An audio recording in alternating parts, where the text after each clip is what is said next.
Preposition after wish. Wish ওয়ার্ডটির পরে কি কি অ্যাপ্রোপ্রিয়েট প্রিপোজিশন বসতে পারে দেখে নাও। উইশের পরে টু বসতে পারে, ফর বসতে পারে বা অন বসতে পারে। কখন কোনটা বসবে দেখে নাও। উইশের পরে ফর বসে কখন? এ ডিজায়ার ফর সামথিং, কোনো কিছুর জন্য যখন আকাঙ্ক্ষা বোঝায়।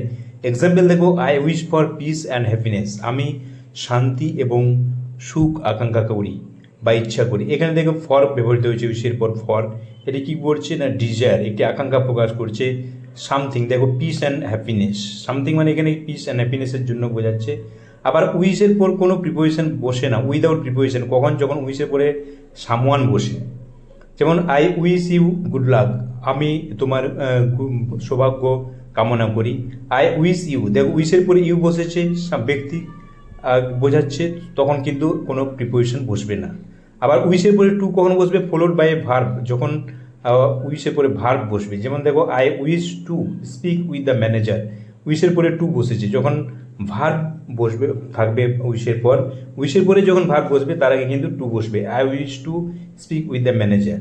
Did you make a wish on your birthday cake, on কখন বসাবো মনে রাখবে, এটি ব্যবহার ইউজ খুব কম যখন কোনো সুপারস্টিশন বা কোনো গোপন ইচ্ছা বোঝায় সাইলেন্টলি, সেক্ষেত্রে সাইলেন্ট উইশের ক্ষেত্রে আমরা অন বসাবো। যেমন দেখো, did you make a wish on your birthday cake, তুমি কি তোমার বার্থডে কেকের উপর ইচ্ছা বা কামনা করেছিলে, আশা করেছিলে, গোপন আশা করা, সাইলেন্ট হোপ। এক্ষেত্রে আমরা উইশের পরে কি বসাতে পারি? অন বসাতে পারি। তাহলে তোমরা বুঝতে পারছো যে উইশের পরে কখন টু বসে, কখন ফর বসে, কখন অন বসে।